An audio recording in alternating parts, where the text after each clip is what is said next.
سلام سلام، به به، خوش اومدین جیگران عزیزیم به کامبوجای قسمت اول. از دم مرز رد شدیم و غذای اولیمون رو خوردیم. به به. بعد با اتوبوس داشتیم میرفتیم به شهر بعدی که ایستگاه استراحتمون از این مارکت های کامبوج رد شد. تصمیم گرفتم یه قدم برم یه کمی پول اسکناس از بانک پرداخت کنم که یه کمی گیر دادن، گفتن کلاتو نمیتونی بپوشی. بعد پول آمریکایی فقط بهتون میدادن که بعد باید برفتید تمدید بکنید. یه کمی عجیب بود، اما به هر حال تموم شد. برگشتیم به مسیرمون. منم صندلی عقب، صندلی جلو نشستم و بالاخره آخر کار رسیدیم به شهر کراتی. فصل عروسی و ازدواج، چون هوا خوبه و هر جا که بری دارن ستاپ عروسی میکنن. ما هم از اینا کوله پشتی بالا، عقب، کوله پشتی جلو، از همه اینا رد شدیم و از شلوغ بازی این شهر بالاخره به یه جا پیدا کردیم که تونستم شب بخوابم. اما قشنگ بود تا حالا. بغل هاستلمونم یه مهد کودک بود و رودخونه میکانگ.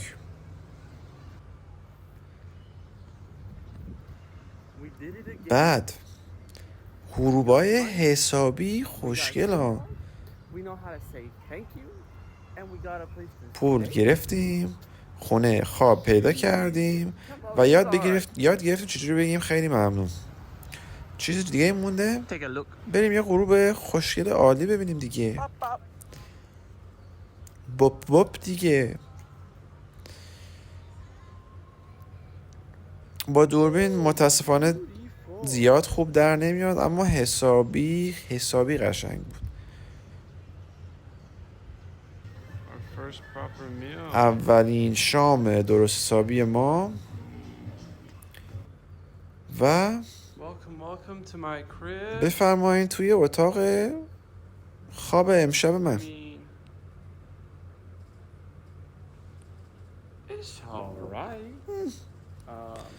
It is alright میگم دیگه. اسم هاستلمون سیلور دالفینه، یعنی دلفین نمیدونم دلفین چیه، اما دلفین نقره.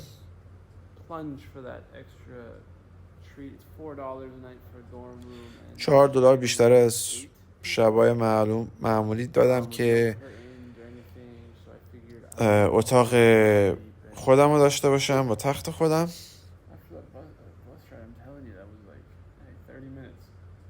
اتوبوس خیلی طولانی بود، حسابی کلافه شدیم و احتیاج به خواب داشتم، خواب درست.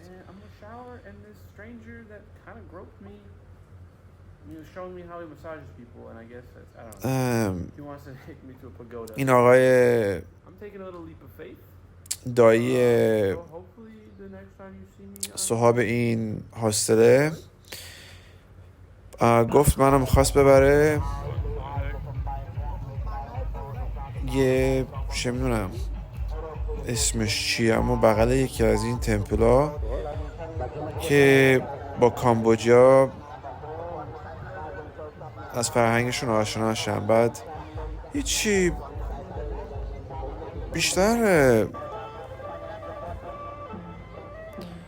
چی میگن مارکت بازی بود، زیاد باحال نبود راست رو بخوای، اما همه کامبوج، همه قد کوتاه، من از همه قدم بلندتر بود، اما خوب بود. با همه صحبت کردم. خود برنامه زیاد جالب نبود، اما حالا دیگه میپریم به روز بعد. صبح زود 7 صبح قایق سواری از رودخونه میکانگ.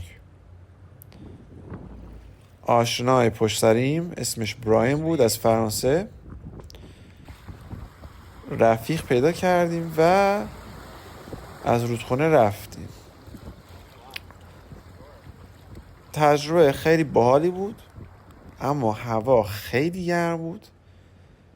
رسیدیم به یه جا که استراحت کنیم بعد از 2 ساعت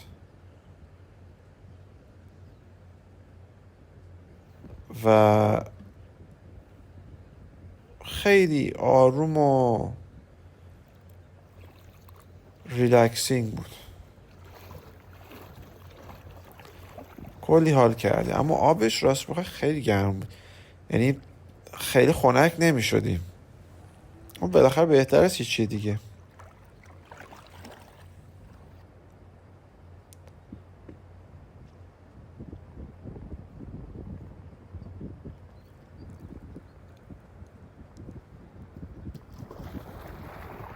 این هم از مسخره بازی من. خواستم بپرم تو آب، اما آب زیاد گود نیست. این هم از غذاشون. در واقع برنج و با چوبای بامبو دور تا از وسطش میپزن با لوبیا و اینجور چیزا، بعد با موز میخوره که شیرین باشه. عجیب بود اما خیلی خوشمزه بود. راست میخوای برای قایق سواری عالی بود. دوباره ادامه دادیم که آخر مسیرمون دالفین آخری های آب تازه را ببینیم. فرش واتر میگیم، نمیدونم یه آب شیرین، اما نه آب شور، مانو رودخونه دیگه. و اینا هر مثلا 30 ثانیه بار میان بالا که نفس بکشن. ما هم همینجا نشستیم تو قایقامون که ببینیمشون دیگه. کلی باحال بود.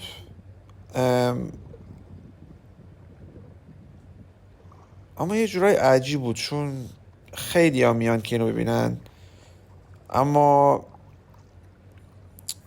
باحالش اینه که پول از این میتونن در بیارن و آدم یه کمی بیشتر در موردشون بدونه. چون تو وقت کووید انگار خیلی هاشون رو اینا خوردن، چون غذا درست حسابی نداشتن و فقط 85 تا از اینا موندن تو این رودخونه که قبلا کلی بود. تو لا هم قبلا بود، اما همشون رفتن یعنی کشتنشون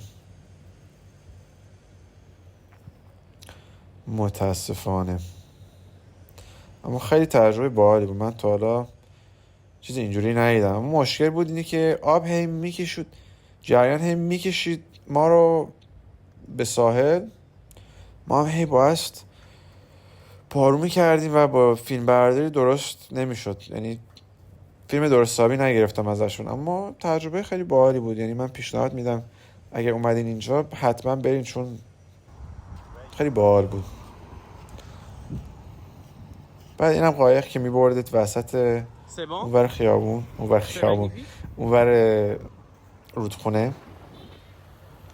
یکی ما رو پیدا کرد که گفت من باید اتاقم رو عوض کنم و انگار واجب بود که من امروز اینو عوض کنم همون لحظه. بعد گفتم باشه ببر منو دیگه. بعد یه غذای غیر آسیایی میخواستم بخورم، اینم شنیتسل آلمانی بود. یه آقای آلمانی با زن کامبوج مغازه رستوران باز کرد. شنیتسل خوب بود، یه کمی زیادی چرب داشتم و خوب بود. یه آشنا و یه دوست دیگه هم پیدا کردیم. قلبم. بعد صبح زود روز بعد مسیر به پایتخت کامبوج.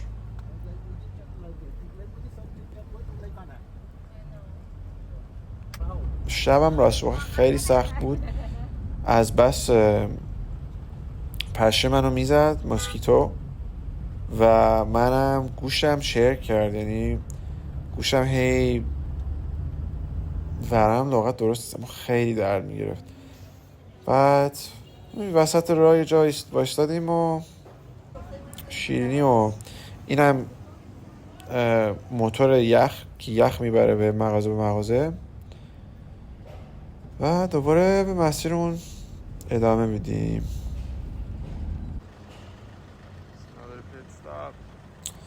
یه ایستگاه دیگه، چون کنم 5-6 ساعت راه بود. اینم از اون غذاشون. بومبوکلات هم که نمیدونم چرا گفتم اما همینجوری میگم.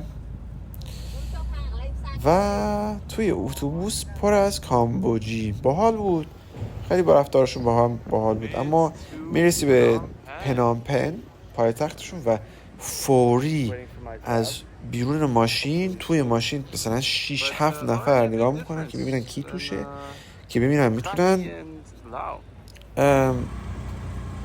پولتون رو بگیرن که ببرنتون هتلتون. و با اپشون که گربه مثل اوبره میتونستی برای مثلا 1/10 قیمت ببره شما رو به هتلتون. اینم هتلمون، اینم لول بالاشه که یه نصفش کافه، یه نصفش هاستله. خیلی باحال بود. یه کمی هم قدم زدم که بگردم برای خودم و اون بر خیابونم یه مارکت به نام راشن مارکت روسیه. نمیدونم چرا اسمش اینه دقیقا، اما مثل بازارهای ما خیلی باحال بود، همه چی داشت. دیدم طلا فروش و اینا داشتن و گفتم ببینم میتونن حلقه منو درست کنن. گفت باشه، $3. گفتم باشه. یه کمی گرون بود اما انگشترم رو میخواستم بپوشم از یه ماهی که شکسته و تجربه باحالی بود اینو ببینم. یه کمی یه تیکه نقره میگیره، میجوشتش، بعد میذاره به هم، بعد آخر کار با انگشترمون هم میریم. و پرچم کانادا همیشه آدم خوشحال میشه. همیشه آدم یعنی من دیگه. و پیرن میلان، فورتا میلان. ما هم یه کمی خسته بودیم، گفتیم باشه بریم یه کافه بازی که بتونم کامپیوتر بازی هم بکنم، یه کمی استراحت بکنم. باحال بود اما کامپیوترش زیاد خوب نبود راست رو بخوای. اما کاری که می‌خواستیم رو کرد. بعد دوستامون رو دیدیم که رفتم والیبالشون رو تماشا کنم. خیلی هم حرفه‌ای باز می‌کردن اینا، انگار همه‌شون رو یوتیوب حرکت‌ها رو یاد می‌گیرن و خیلی هم باحال بود. بعد اینم برای 20 تا شنا فکر می‌کنم میگن پوشاپ شرط بندی کردن. اینم آخرین امتیازهای بازیشون بود.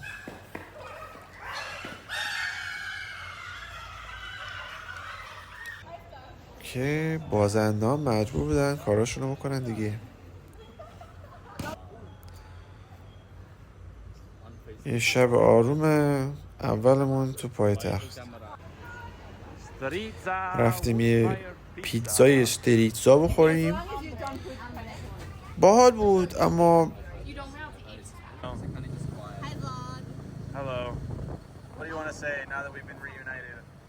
اینم خجالتی.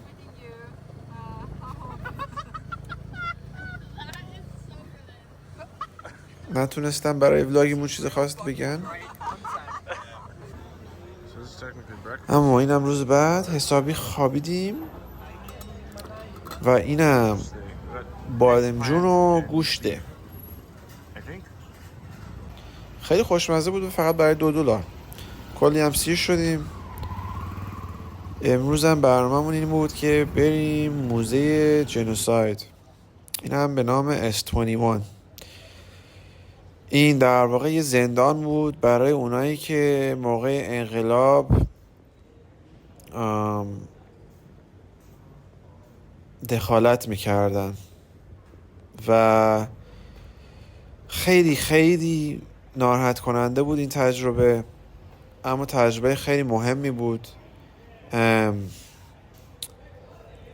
خیلی چیزهای مشترک داشت با انقلاب ایران و تقریبا همزمان بود.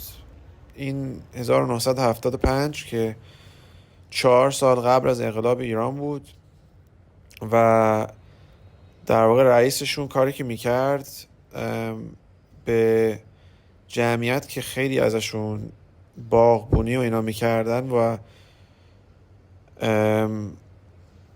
در واقع دانشگاه و اینجور جا نمیرفتن، بهشون گفتن خب شما پول احتیاج دارین دیگه، خب بذار من اون رئیس بشم و کارهایی که احتیاج داره رو میکنم که فقیرا دوباره رشد کنن که همه پولاشون عین هم باشه. و کار خیلی بدی که کرد که من الان اینجا وای میستم،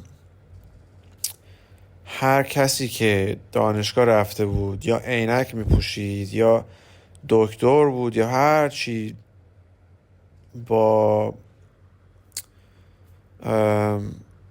چه میگن، با میگن اینتלקچوال، که آدم باهوشی که بود را میبرد زندان رو میکشت، چون اونا آدم معمولی نیستن و با اینجور کارا تونست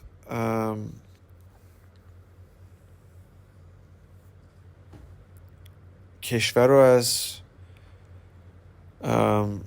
بقیه بگیره و هر کاری رو خواست بکنه دیگه. و برای 4 سال این اتفاق افتاد تا تونستن دخالت کنن و کشورشون رو بگیرن دیگه.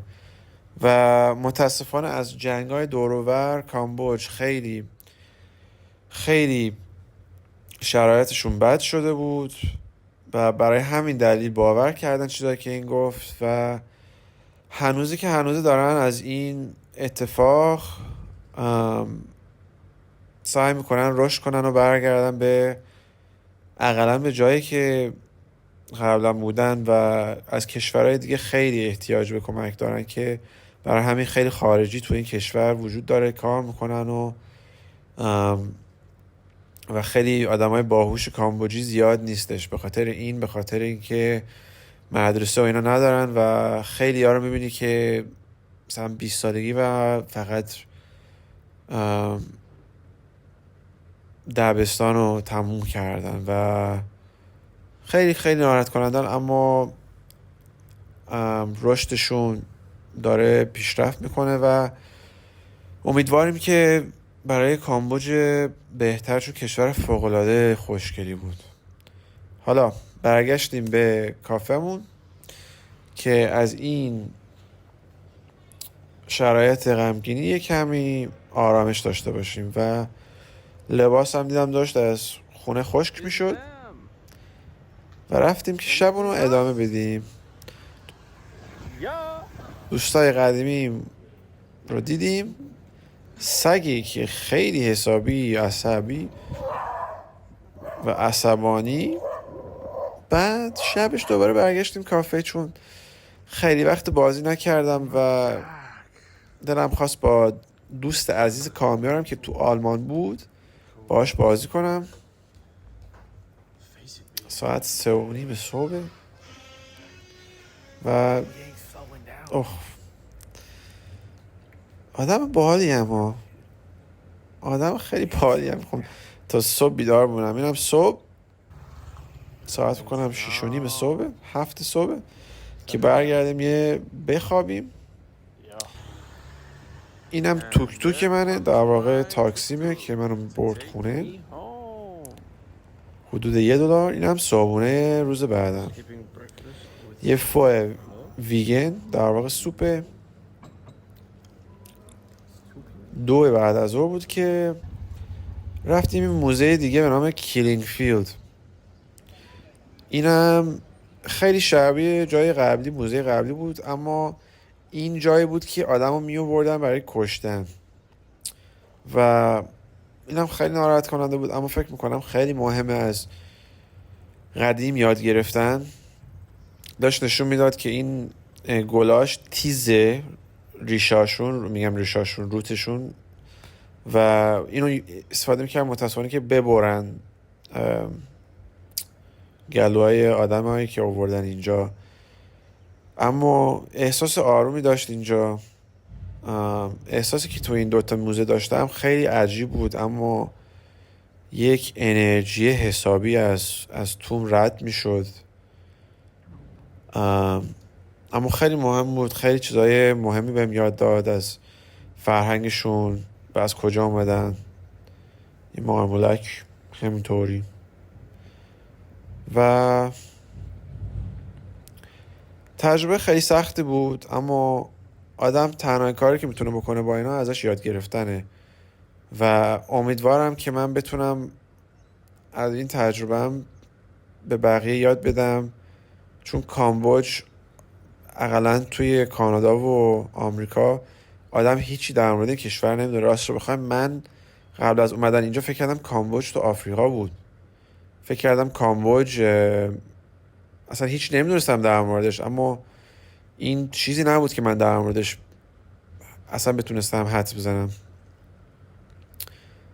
بعد از این تجربه رفتم یه ورزشی بزنم، چون بدنم کامل کلافه شده بود و با دوستم رفتم مارکت، یه بازار دیگه. بازارهای زیادی دارن تو این کشور و اینم رودخونه بغلیمونه. اونور خیابون شلوغ بازی های دیگه ای دارن، اما رستوران و بار زیاده که دارم سعی میکنم ایتالیاییمو تمرین کنم، چون دوستم ایتالیایی بود. و همین دیگه، گشتیم. موزیک زنده داشت. اینم باب سلده که انگار ایتالیا فقط بهش میگم باب.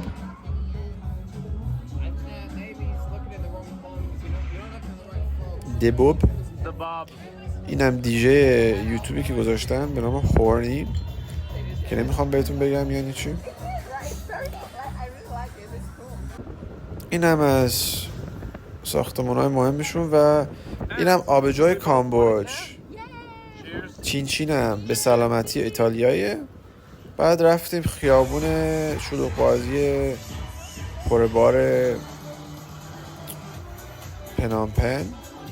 اینم دشوشون بود که خیلی بزرگ بود و یه عروسک بزرگ هم داشت، اما عروسک من نیست. بعد یه آبجوی دیگه هم زدیم. در واقع این آبجو رو که باز میکنی توش میگه یه آبجوی دیگه بردی یا نبردی و برای مثلا 1/100 قیمت بتونی یه آبجوی بعدی رو بخری. این هم برد. حالا ببینیم من بردم یا نبردم. متاسفانم فقط تو کامبوجی نوشته بود مرسی. همین. حالا من ناراحت نبودم. حالا دیگه صبح بعد، صبح زود دوباره که با دوستم بریم شهر بعدی، که بریم دم ساحل و هوای گرم و یک کمی والیبال بازی کنیم با دوستاش. منم دوباره نخوابیدم، رفتم کافه بازی کردم تا صبح. اینم آلارمش بیدارش نکرد و رسیدیم به شهر بعدی به نام کپ و اینم از میوه‌هاشون. به سختی بازش کردم.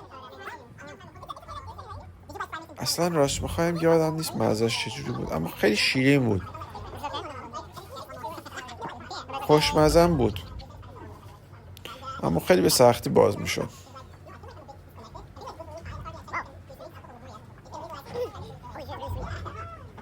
به به. از میوه اولی رفتیم میوه دومی. اینم خیلی خوشمزه بود، خیلی شبیه لایچی بود، اما خیلی خوشگلن، پررنگ و قیمتشون هم مناسب بود. کنم $1 دادیم برای یه کیسه بزرگ که هممون با هم دیگه بخوریم. اینم کپ دم ساحلش. اینم والیبالمون. خیلی آدمای باحالی بودن، از انرژیشون خیلی لذت بردم. و اینم تولد دوست جدیدمون. کیک که پیدا نکردیم چیز میوه بهش دادیم، بشقاب میوه‌ای.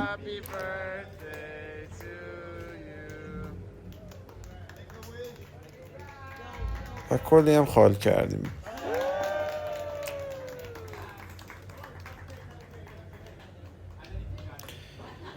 یه ورق بازی آبجوخوری و اینم متاسفانه از آبجوی میکس با وادکا و اینا رو کامل تموم میکرد چون بازیمون رو باخت و خیلی راحت هم تموم کرد داشته بخواید.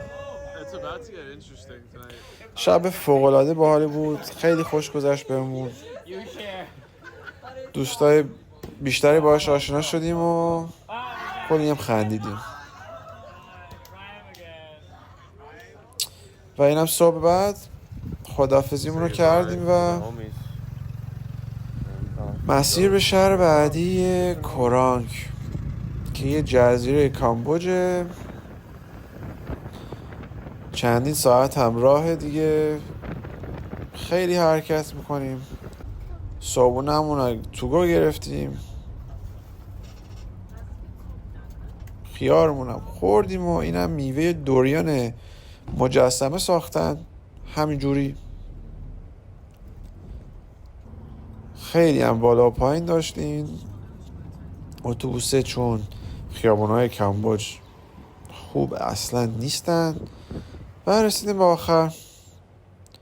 امیدوارم که خوش گذشته بود باشون بهتون و قسمت های بعدی برگردین و یک کمی لذت بردین از تجربه من و ایده برای خودتون ساخته باشین که بتونین مسافرت های خودتون هم برین. کامبوج تا حالا خیلی خوش گذشته و امیدوارم قسمت بعدی هم بیشتر خوش بگذره. خیلی ممنون عزیزان، تا بعد، بیبوس.